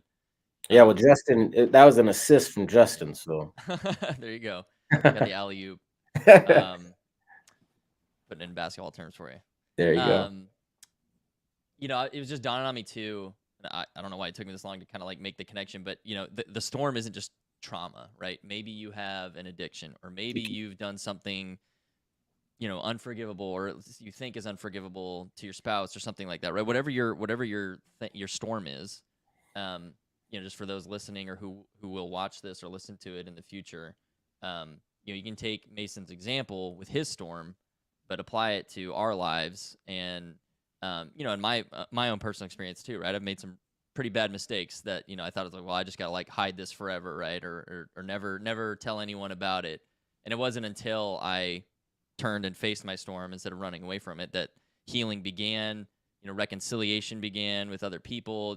So whatever your thing is, whatever your storm looks like, I just love that example so much, because it is so true. You're gonna get hailed on. There's thunder and lightning. It's scary. It's terrifying. It's gonna be messy, but there's also that joy that I agree. Just with my own life and what I've done and been through, that is 100% what you just said there, where the joy is coupled with the pain. Yeah, couldn't agree more. Yeah, that's what I think. I could be wrong, but that's what I've experienced. I guess we're about the same age, so maybe we just think alike. Yeah. All right, guys. Anyone else have another question or thing they want to talk about? Mason, do you have questions for us or something you want to know? I do, but I don't know if, like, I don't know your guys' stories, so I feel bad. Like, I want to know like where you guys are coming from. Probably don't have time for that, but no, thanks again. I have all the time in the world, so I don't know if you want to keep going or you want to wrap it up. What are we doing? We got no timer on this, so you can go whenever you need to go. We kind of that's one thing I like about what we're doing too. Not to toot our own horn or whatever, but we don't like we were joking about this before, right? You did one earlier today, and it was like super structured. It's like 5 minutes in, you got to say this, and then 6 minutes in, say this. Yeah. And we're kind of like, we're just a bunch of guys talking. But I think that adds to the authenticity of what we're trying to do here, like you were saying. I think so. We're just processing. We're just trying to be better.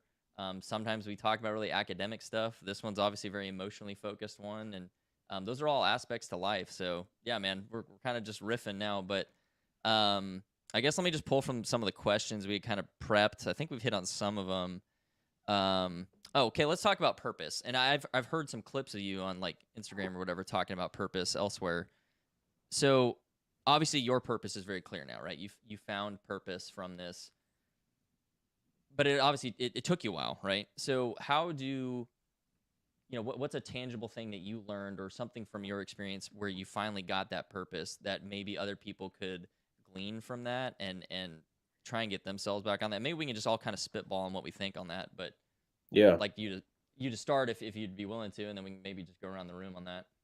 Yeah, well, my purpose is the same as you guys. My son Blue, and if Blue didn't pull through and survive the accident, I don't know where I'm at today. I don't know if I'm still here, to be honest with you. But I asked my therapist in a therapy session, like, hey, Matt, you think I'll ever be happy again?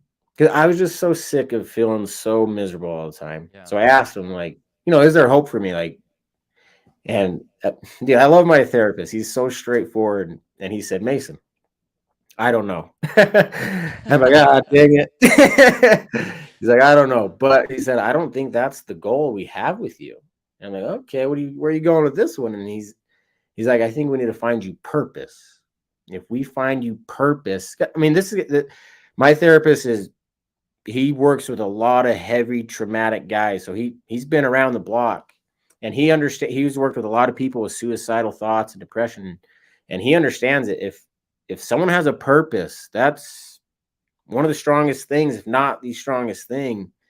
That's going to keep you going. Happiness, that's a myth, man. That happiness isn't a set emotion you're going to be in the rest of your life. Happiness comes and goes. You're going to have it sometimes, and other times it's not going to be there. Your purpose is what's going to keep you going in and out each day, I think. But it's weird because I lost so much, and I have a podcast and I public speak, and people ask me all the time, like, I can't find my purpose. I had an amazing purpose before the accident. I was a father, a husband. I loved it. I loved it. An incredible purpose. I think sometimes with all the technology, and you can see so many people doing so many good things now, like crazy things. I think people get caught up in this idea of my purpose isn't good enough, or I'm not as cool as, why isn't my purpose as good as that guy? Like, what are you talking about? That's good. Like, you get to be a dad, or like, it doesn't have to be a crazy big thing, man. Find meaning and purpose in the little things. Like being a father to a daughter. I miss having a daughter. I miss being a girl dad. It's different. It is. It's different than dude, I would do anything for that. That's a good point. Whatever you are, be a good one, right? Yeah,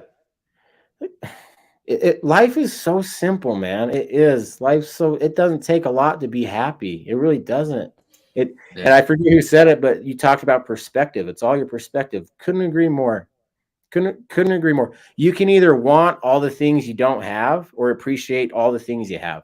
Those are your two ways of happiness. 100%. And life is 100% perspective, because if we're being honest with ourselves, like you said, happiness comes and goes, but happiness, in my point of view, is a choice, because you can choose to be happy even when you're, in grief or in pain. You can choose to be happy even when you have the crappiest hand dealt to you, or whatever's going on in your life at the time. But it's fleeting. It comes and goes, like you said. So it is 100% a choice, because it's like you said, it's how you react or how you see the world. It's the perspective side of that 90%. So that's I Yeah. think it's a choice. I don't chase happiness. I feel like when you chase happiness, it's a formula for failure, or a formula for sadness, because, like you said, sometimes the world's not going to deal the hand that you want. For me personally, I wake up every morning and I'm just like, man, thank God I got air in my lungs and a beating heart. I've got purpose. I've got something I need to do. And so, like, I literally will take time to journal things I'm grateful for. I start with the small stuff and I go all the way up to the big stuff, and I make a list, and I meditate on that for like an hour. And man, when I go into my day, it prepares me for any bad stuff that could possibly happen. Because I'm going to offset it with that good stuff. I'm going to remember in the back of my mind, my subconscious throughout the day is going to say, man, you've got this, you still got this, and you still got this. This happened, but man, you got that too. And so I don't know, it keeps my perspective sharp. And I feel like that's a necessity for me, because personally I deal with high anxiety. I'm a very high functioning anxiety person. So for me, having that stuff anchors me in today. Because when I look in the past or in the future, it just ramps up, and I just constantly have to suffer through my anxiety. But man, if I anchor myself and face just today's problems and take inventory and the things that I did successfully today, man, it really helps me stay, like you said, stoic, or stay sturdy. So yeah, man. Oh, gratitude is something I have to take inventory of constantly. Yeah. No, gratitude. Yeah. Well said, man. I like to what you were saying about don't compare purpose or oh, my life's not as grand or whatever as someone else's. But I think a lot of people, it's not necessarily loss. Maybe they changed careers or something like that, but they had put so much identity into what they were doing, or something else, right? Maybe for you it would be let's just say basketball, right? Let's say you were having a scholarship and you broke your ankle or something and lost it or whatever, right? Something like that. A lot of people struggle with that because they put all this time and effort into something, and then they have to change, their course in life or something. And that seems to really shake people today. And I know for me, like when I left active duty, man, I just like, I'd put so much of who I was into Army that is like George didn't exist almost anymore. And so like for like 2 years, man, I had to like refocus on like my purpose is not my job or what I do to make money. My purpose is I'm a dad and a husband. And so like I was part of that trap. I got in the rat race, so to speak, or whatever, right? And tying into the perspective, I think you just help your story and what your willingness to be transparent help me even this week just refocus on like, okay, my purpose is so beyond how much money I make or whatever else is going on in the world or whatever, right? My purpose, number one, is to be the best dad and husband I can be and leave that legacy. Because I mean, I may be gone tomorrow, I sure hope not, but I hope what I've done to this point would be worth remembering. And I think more people probably need to do that. I don't know if you've experienced that and you're sharing this and talking to people, if they just seem like they're wanting some big answer on like, go be a millionaire or something like that. It's like, no, just focus on your family or even if you're single, focus on you, just do your thing well. And, I think purpose can be fleeting too, in a sense. Some are maybe universal, but I think some of them are also like, you may have a purpose for a season of your life, but then it'll change and you have something new. So I don't know if it's a cultural thing in our society, or I don't know. I'm not a philosopher or whatever, but I think sometimes we put too much weight on these terms that at the end of the day don't really matter. But then they're like taken from us or it shifts and people just don't know what to do with it anymore. I mean, I'm kind of just rambling now, but it kind of seems to be woven into what we've been talking about, where it won't even be the loss of a loved one. It could be a minor thing and people just let it completely shatter them because too much was wrapped up in something that shouldn't have been, if that makes sense. I experienced the same thing. I mean, before the accident, I experienced the same thing when my college basketball career was over. Like basketball was my whole life, and all of a sudden I'm done. I'm like, who am I? Like, what do I do now? Yeah. Change is a part of life. Sometimes it's the worst part, but it usually changes into the best part. change is part of life, man, and we're terrified of it, but we know it's coming. And I think maybe to wrap up the purpose thing, back to Stoicism. Stoicism has 4 main pillars basically that they believe in, and everything else is indifferent. So everything else could be good or bad except these 4 things. These 4 things are always good no matter what. And one of those things is justice. And I think a lot of people, when they think of justice, they think of like the movie where there's a murderer on the loose and then you go catch him and justice is served, like we caught him. Right. And that's definitely part of it. That's a form of justice. But another part of justice that I've learned through Stoicism is, through your experience, you now have some type of intelligence, or you can help people in some way, your unique circumstance. And if you choose not to help people with your unique circumstance, that is injustice. Like, that is not good. Like, it is your duty to you and your team or your family or the human race or whatever it is. It is your duty to speak up and help them through your experience. And if you don't do that, that is injustice. And so when I've been studying Stoicism, I take that to heart. Like, and my therapist told me, you have this unique opportunity. And Stoicism has taught me that if I don't share it with other people, that is not good. I'm not being my best self. That is injustice. And I think that ties in with purpose. And your purpose can be small. It might just be one person you impact. But if you can take your unique experience, what's happened to you, I guarantee you there's thousands of people out there like you. Then I started opening my mouth. I got a message from a guy in British Columbia. He lost his wife, daughter, son in a car accident from a diesel, just like mine. Another guy reached out to me from Australia in 1996. His name is Craig. In 1996, he lost his wife, daughter, son in a car accident. I'm not alone. Yeah. I'm not alone.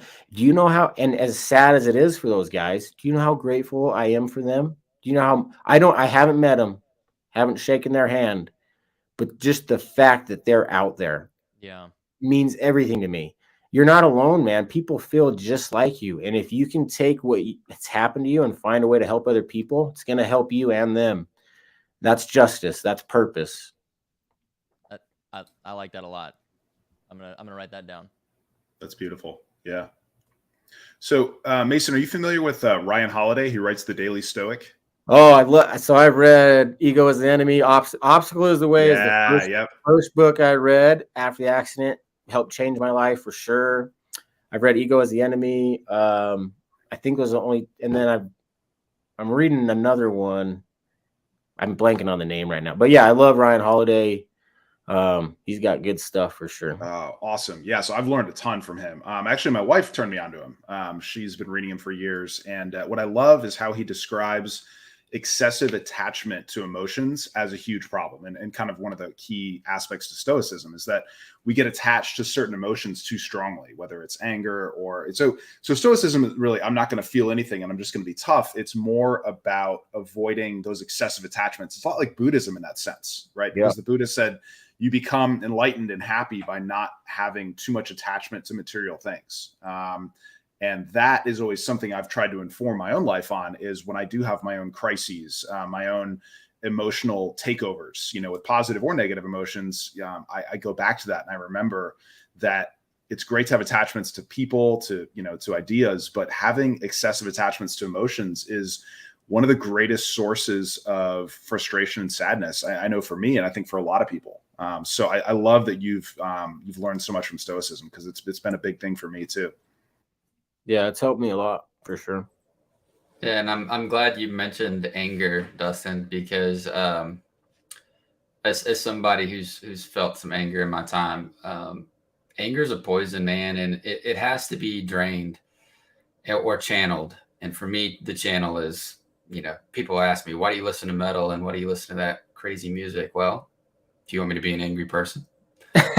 This helps me with it. This is one of my channels, the gym, things like that kind of helps me when I get those feelings. And I say that just because it also blinds you from gratitude. Anger absolutely blinds you from gratitude, because if you stop and think about gratitude. You can't be grateful for something if you're angry and you're bitter about everything. And I would honestly, if I was in your shoes, I don't know how I could feel grateful for a while. And I think that's probably what some of these other dads or other folks that are dealing with the same situation or traumas you have are probably feeling. So my advice would be feel that anger, feel it in a large wave, take it on as heavy as you need to, but end it quickly or channel it as quickly as possible, because if you don't bleed that out in some way, shape, or form, it will eventually poison you and you'll never be grateful for anything again. And I think when you said, you were trying to convince yourself not to ever talk about them, I think that's another thing that anger can kind of drive besides grief is, when you're angry about something, you don't want to think about it too much because it just gets you more angry. You know what I mean? And I kind of feel like people that are in your situation are feeling the same thing. I think anger is probably one of the stronger parts of this cycle when it comes to acceptance and grief and, all the other different parts of the cycle. But I think that's probably one of the strongest and the most effective in getting in the way of true healing, I guess. No, I think, dude, like right, spot on, dude. One thing I've had to accept and be grateful for is death. And that's one thing I've realized is, and this might come off really, really weird. I hope it doesn't, because I love my family more than anything. But I think about it every day. Like, where are they? What are they doing? Why do they die? How does this all work? What are we doing? Like, what's the point of anything? I just have those thoughts constantly. And I think sorry,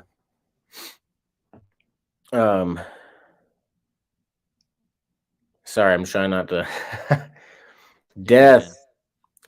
I think the only thing worse than my family dying that day is if death wasn't an option.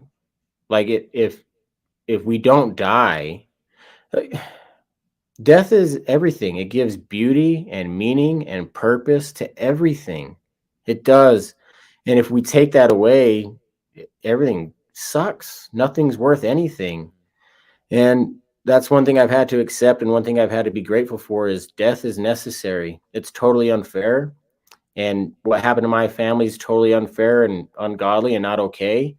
But that's part of the game of life, is it's going to end. And I'm grateful that it does, because it makes life worth living. So you're born to die, dude. We're all going to die. That's part of it. And that's something that I've accepted, and accepting that has helped me appreciate every day I get. That's not weird, man. That's a beautiful way to put it. Well, thank you, because I feel weird sometimes. So it's not. I think it's weird. You're not because, weird, man. No one wants to talk about it, right? Yeah. It's like this taboo Like, thing that no one wants to discuss. Yeah. That's something me and very Sam modern argue all the time. Sorry, go ahead. I was just saying, I think that's a very modern phenomenon, right? Yeah. In our culture, where it's like we want to think we're invincible, and we have all this stuff and power or whatever. But I've researched like older cultures and stuff, ancient cultures, and they, like, death was, they would talk about it, and it was like their art was about it, and like it wasn't this like secret nasty thing. It's like it's just it's the final step,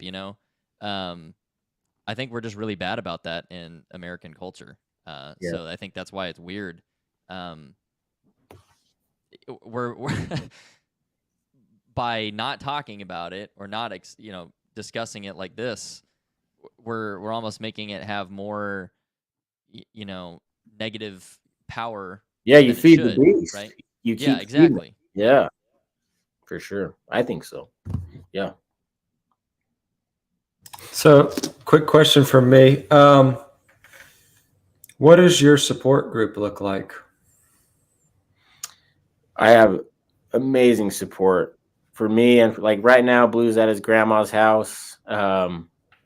Cousins, my siblings, Kortni's siblings, so my in-laws. My girlfriend Maddie that I've been seeing.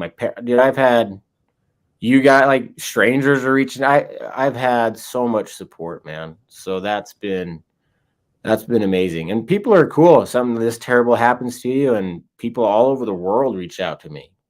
Like really, really cool, man. There's a lot of bad eggs out there. Don't get me wrong, but there's a lot of good people, man. Like people are cool. Is there, if you don't mind me asking, is there anything people have asked you that really put you off and you thought, God, I wish they hadn't asked me that? Like what can I say to, avoid saying, like, say to someone who's had a really tough situation like this, that, I don't want to put my foot in my mouth. Like where have you been like, wow, okay. When that's people a good question say, too, because that's something people are really bad at, right? We're also afraid to do that, right? So this will be a helpful.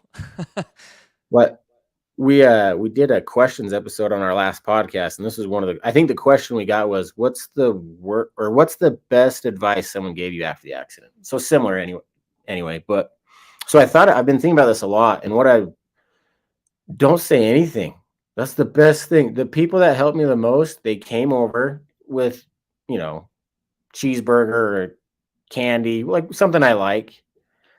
They sit next to me and they just listen. And sometimes I'd have friends come over and we wouldn't say a word for 3 hours. We just watch TV or whatever. I just lay there, and then they'd leave and like, hey, Mace, do you need anything before I go? I'm like, no, I'm good. Like, honestly, just be there to listen, give them a hug. There's not a whole lot to say. No one really has a whole lot of answers. And like the 1090 quote, that's a great quote. But I'm not, if someone loses a kid tomorrow, I'm not going up to them and be like, hey, life's 10%. What happens to you? No, not good timing, dude. Right. No. So there's a time and a place for those comments for sure. But just sit and listen and sit in the pain with them. And then I didn't appreciate when people said, I know how you feel. This is what helped me. Even if they didn't know how I feel, it's not what I wanted to hear. It belittles yours, right? Like, you can get over it type of thing. Because to me, it's like the worst thing ever imaginable. And then they just say like, oh, I've done it too. It's fine. I'm like, okay, I'm not there yet. If you like, I liked it when people said, I can't imagine what you're going through. How can I help? That's condescending. That's what I like better anyway. Yeah. But I just like love them, give them a hug, sit in it with them. There's not a whole lot to say type of thing. That's good. Yeah, I agree. I think people feel like they need to fix. And then like, if you've been through trauma, like don't get offended. They're just trying to help. I never got offended. It's not like I got mad at them. No one knows what to say. They show up to my funeral. I have 4 caskets behind me because Riggins and Frankie shared a casket. What do you say to that? No one knows what to say. Just give me a hug. We'll cry together. And maybe down the road, we can swap some cool quotes or whatever and work on becoming our best self. But honestly, you just got to cry and feel it and let yourself be miserable, or it's going to eat away at you. Yeah, and just to have somebody there is nice. Somebody to listen, or somebody to just be there and be present with you. For sure. I wanted to touch back on one thing real quick. So you guys were talking about death and how it has its beauty and its terrors, so to speak. But I think one of my favorite, so I'm a big book nerd. I love fantasy stuff, and Tolkien's one of my favorite writers. You love Sam, dude. Oh my God, man. So that, I think my favorite scene from all of the extended Lord of the Rings is when Pippin says, I didn't think it would end this way, when they're about to go into the war, the Great War. And Gandalf says, end. And then like he goes into, no, the journey doesn't end here. Death is just another path, one that we all take, one that we all must take. The gray rain curtain of this world rolls back and all turns to silver grass, and then you see it. And, Pippin's like, he gets that glare in his eyes and he's just like, see what, and then he says the white shores and beyond, and then goes into that speech. And I think that was probably, to me, one of the most beautiful cinematic moments, just because I never had really given death much thought, because we hadn't really had lost somebody until, later after that film that was close to us. But just the way that they described it, even if you've been around death, it just kind of lets you know that like there's so much more beyond that, and there is hope beyond this because it's not the end. And I think that was the point he was making, that death is just the beginning. It's not the end of your journey. Like there's so much more. And just to know that we'll be eventually reunited just gave me comfort moving forward in my life personally. But I mean, I know, like we've said, you're in the suck in the moment, but just to stop and think about that, that's not the end for anybody or for your loved ones. It's just, that's a beautiful thing, you know? Yeah, I'll have to rewatch that movie. When you were describing it, it was kind of coming back to me. But yeah, like I get into that stuff too, like movies. I like get emotional about that stuff now. I'm kind of corny about it sometimes. No, I it's just not feel corny. like, yeah, dude, it just gets to me, man. So no, I think that's a Yeah. really good analogy.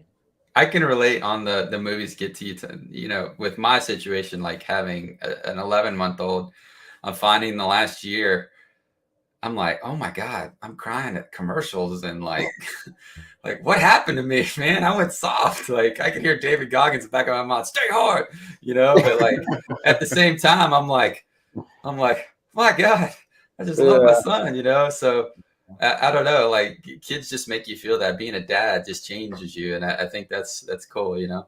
Yeah, that's great, man. That's funny. Yeah, absolutely.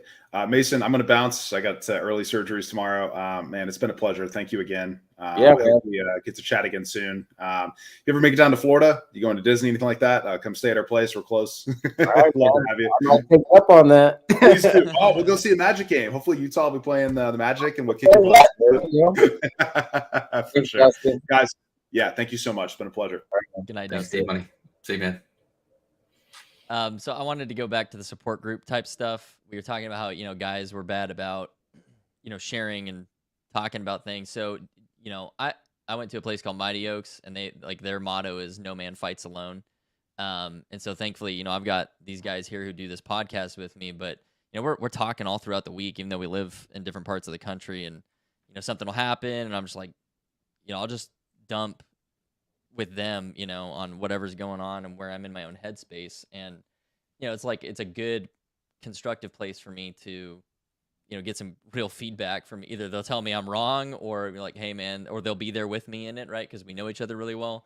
So, you know, I assume you've got a little bit of a small tight knit group there where you've got that too. Sometimes, you know, I'm sure you got a friend who kind of says, hey Mace, you need to like pick it up today or whatever. But I mean, can you just talk through that a little bit too? Cause I think that's, you know, as men, I think we need to be much more intentional about having real other guys that you can confide in because they understand you man to man in ways that no one else is going to.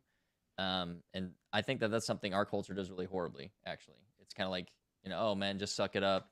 You know, everyone else can have problems, but not you. So talk us through, like, you don't have to name names or whatever. I assume Sam is probably one of them, but, you know, what does that look like out now that you're a little bit further away from the incident itself, and what's kind of your daily, you know, fight club or whatever you want to call them, the guys who kind of help you out? Yeah, dude, I have a lot, honestly, and I don't want to start naming people because I'm just going to leave a lot of people off. But Sam was there the night I went to see Blue in the hospital. Sam was there in the hospital room when I got there. I got incredible friends, but the support group thing, and I don't want to sound like this goes to ego as the enemy type thing. I don't want to sound like whatever here, but if you want to, I earned the support group. It was me because I opened my mouth and I asked for help and I talked. It's not going to come to you. People will help you. You can't do things alone. We over me. I'm with you. I get that. But at the end of the day, no one's truly coming for you. It's going to have to be you to stand up and ask people for help. And asking for help is sometimes the most macho, manliest thing you have to do. It is. Like, it's the most backwards thing from what you think, but you have to ask someone for help because I you could need not it. agree more. That's all. Yeah. That's good.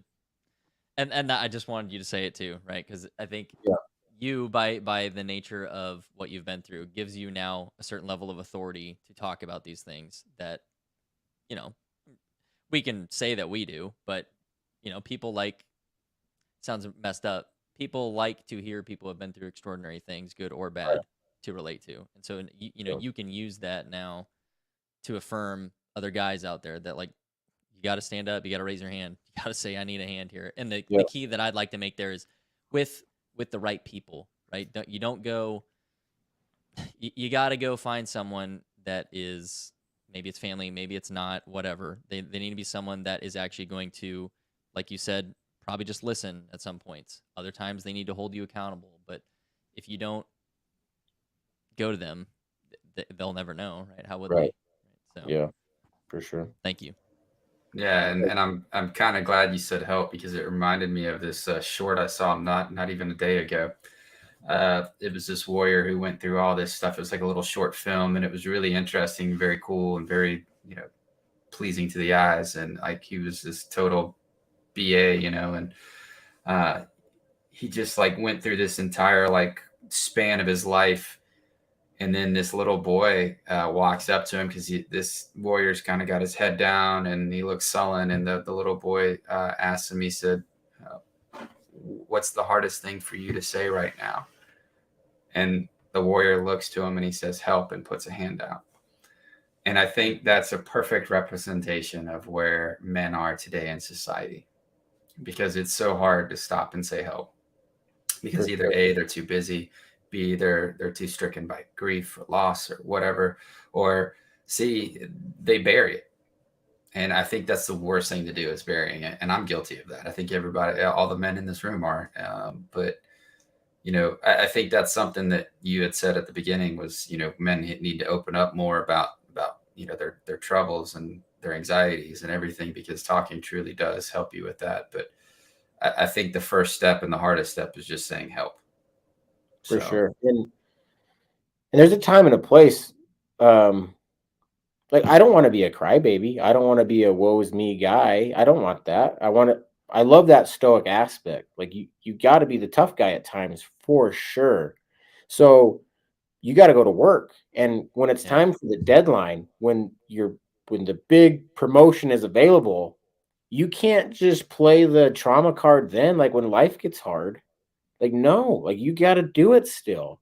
You know what I mean? So like, there's a time and a place to I'm really hurting and I need help, but not when it's time to get shit done, or the big things due tomorrow. You can't play that card at that time, because if you play the trauma card, like, could you imagine, like, if I started a job or a career, and then when it got tough, I said, oh, I lost my family a couple of years ago, so I can't do it now. No. That is disrespectful to everyone, including the people who have passed away. That's the most disrespectful thing I could do to my wife and kids and brother and nephew. I truly do. Using them as an excuse, no, they wouldn't want that. Absolutely not. So there is a time and a place, like, hey, like, don't talk about it right now. Like, we got to get this done right now. But you got to find healthy avenues to talk to people and form that support group, like you guys are talking about, for sure. Yeah, and it's not like compartmentalization.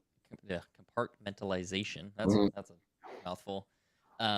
It's self-leadership, right? And so it's, when you're, parenting or your work or whatever.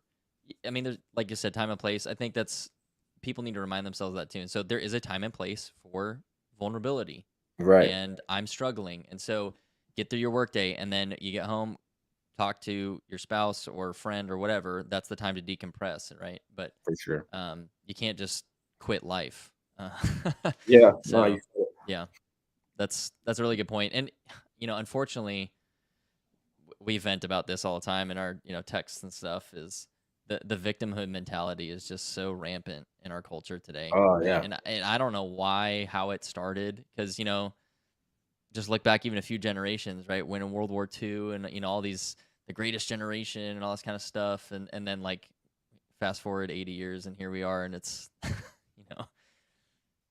people love to be a victim. And all you do is you just trap yourself, and never, you're like worse than the cow somehow, because you're also like making a big fuss about it the whole time. And you just like, I don't want my identity to be my trauma. I don't want to walk into a room and everyone's like, hey, just like no, I'm a normal guy. Like, give me a high five or make fun of me or whatever. Like, I don't want to.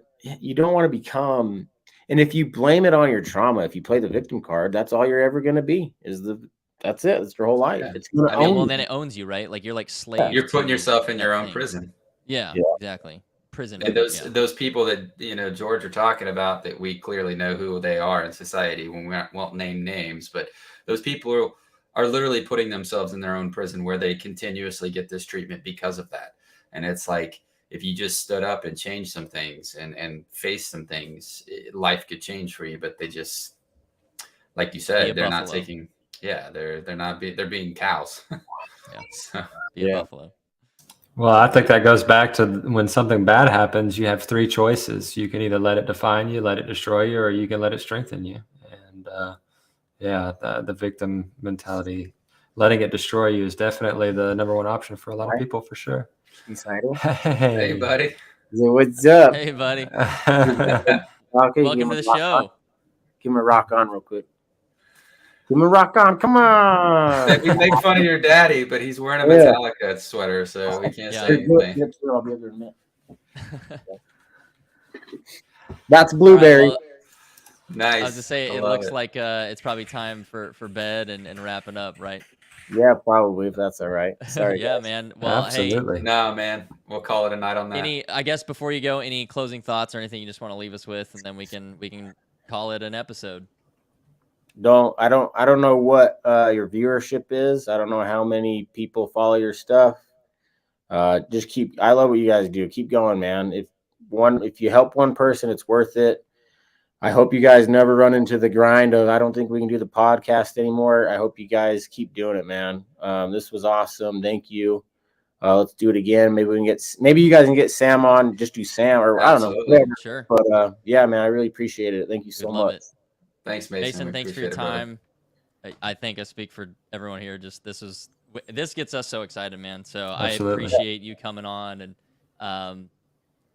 I'm definitely a fan of your podcast now. Yeah, absolutely. Thanks for paying I'll it back. be a listener, man. Let's stay in touch for sure. Absolutely, man. Absolutely. Yeah, man. All right, well, man. you go take care of your son and put him to bed, and We'll have do. a great rest of the week. All right, you too, guys. Thanks so much. All right, take care, Mason. Thanks, Mason. See ya. All right, everyone. Well, that's going to end it. Big thanks to Mason. And sorry Sam couldn't be here, but check it out, the 1090 podcast, www.the1010 and then 90 spelled out NINETY.com. That is their homepage. They're on Spotify, all that kind of stuff. They have some incredible episodes. They do great things. So go check them out. Give them some love.